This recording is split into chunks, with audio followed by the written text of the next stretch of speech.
प्रिय विद्यार्थियों, मैं डॉक्टर अरुण व्यास, सह आचार्य भूगर्भ शास्त्र, राजकीय बांगड़ महाविद्यालय डीडवाना।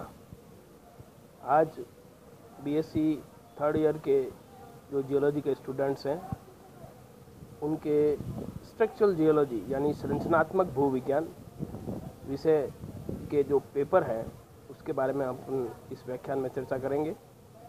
विद्यार्थियों, भूविज्ञान की चर्चा के दौरान जियोलॉजी की जो ब्रांचेज है उसके ऊपर अपन ने जब चर्चा की पिछले व्याख्यान में, तो उसमें जियोलॉजी की एक बहुत महत्वपूर्ण शाखा, इम्पोर्टेंट ब्रांच जिसे हम संरचनात्मक भूविज्ञान या स्ट्रक्चरल जियोलॉजी कहते हैं, उसका हमने जिक्र किया था और उसके बारे में एक मोटी मोटी जानकारी आपको दी थी।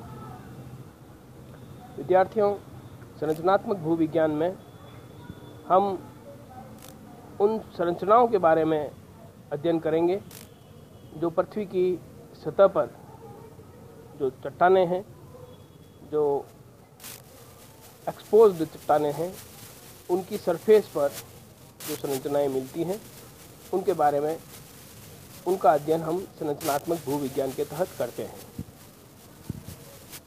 अब इस बारे में सबसे महत्वपूर्ण जानकारी ये है कि जब संरचनात्मक भूविज्ञान में हम चर्चा करते हैं और जैसे मैंने बताया कि इस पे चट्टानों के ऊपर जो संरचनाएं बनती है उनका अध्ययन किया जाता है, तो पहले के व्याख्यान में जैसे हमने बताया और आपने अभी फर्स्ट या सेकेंड में भी पढ़ा कि चट्टानें जो है मुख्यतः 3 प्रकार की होती है: आग्नेय चट्टानें, अवसादी चट्टानें और कायांतरिक चट्टानें।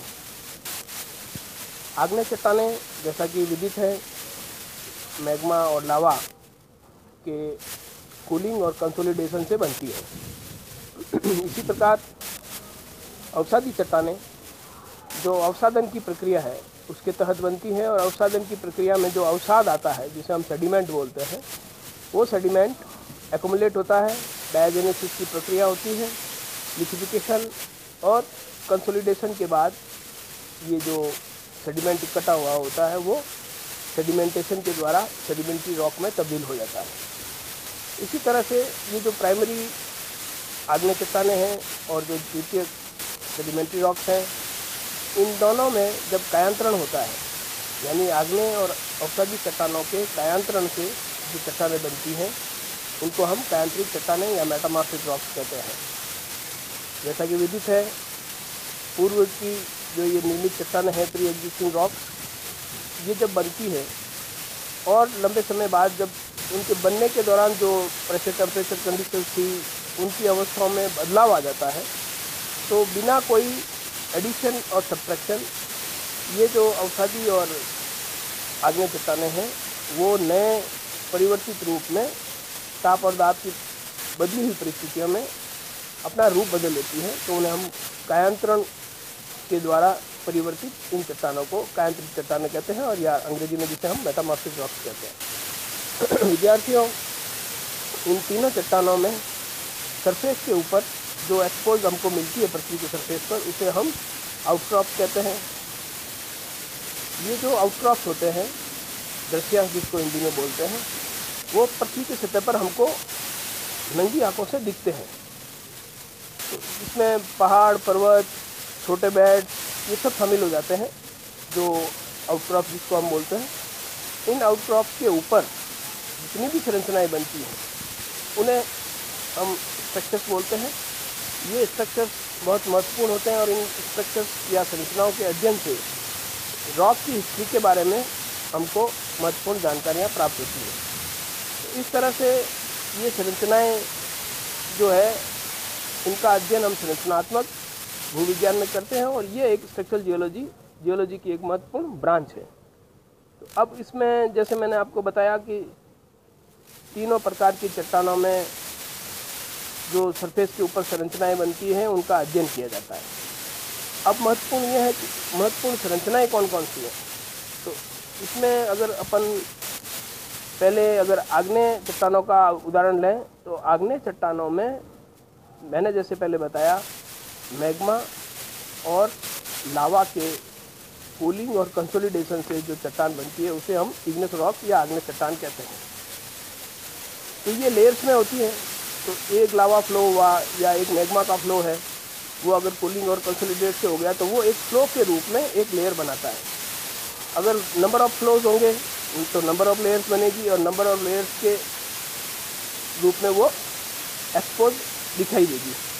लेकिन यदि हम इसी के इतर दूसरी अगर बात करें अवसादी चट्टानों की, तो उसमें अवसाद, जैसे मैंने कहा, सेडिमेंट जमा होता है, डायजेनेसिस की प्रक्रिया होती है, उसमें भी कंसोलिडेशन होता है और अंत में वो अवसाद सेडिमेंटेशन या अवसादीकरण के बाद अवसादी शेल में या सेडिमेंट्री रॉक में तब्दील हो जाता है।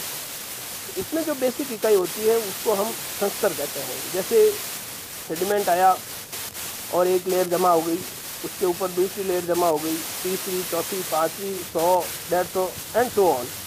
तो इस प्रकार से प्रत्येक एक संस्तर, एक लेयर जो है वो एक संस्तर का निर्माण करता है, जिसे हम बेड बोलते हैं।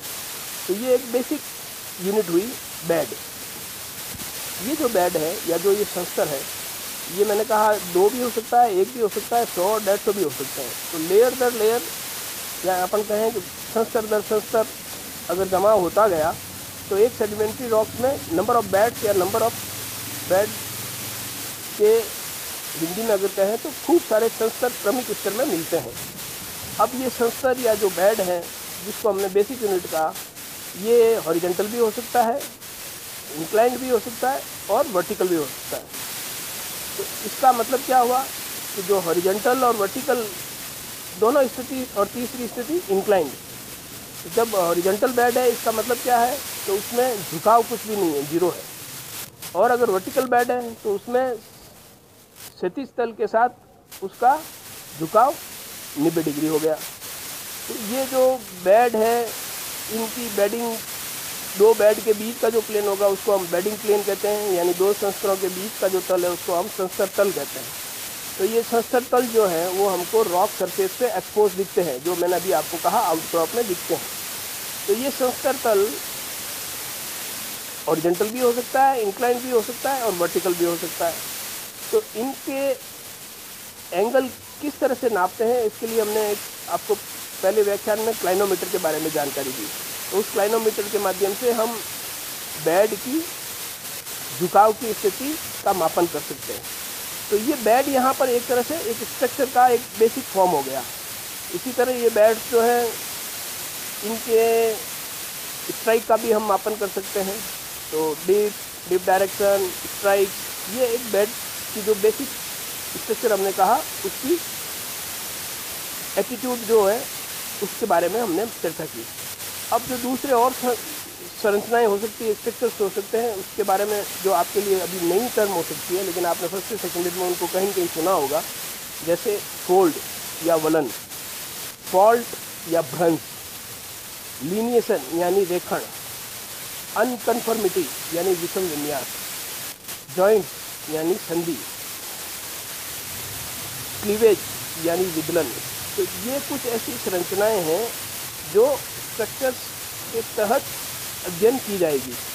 तो स्ट्रक्चरल जियोलॉजी में हम बेड, उस बेड के बेडिंग प्लेन के डीप स्ट्राइक यानी एटीट्यूड, डीप डायरेक्शन, इसके अलावा सरफेस के ऊपर लीनिएशन, अगर उस एरिया में फोल्डिंग हुआ है तो फोल्ड के एटीट्यूड, फॉल्टिंग हुआ है तो फॉल्ट के एटीट्यूड, जॉइंट्स हैं तो जॉइंट्स के एटीट्यूड, अनकन्फर्मिटी, लीनिएशन, ये तमाम वो संरचनाएं हैं जिनका अध्ययन हम संरचनात्मक भूविज्ञान में करेंगे।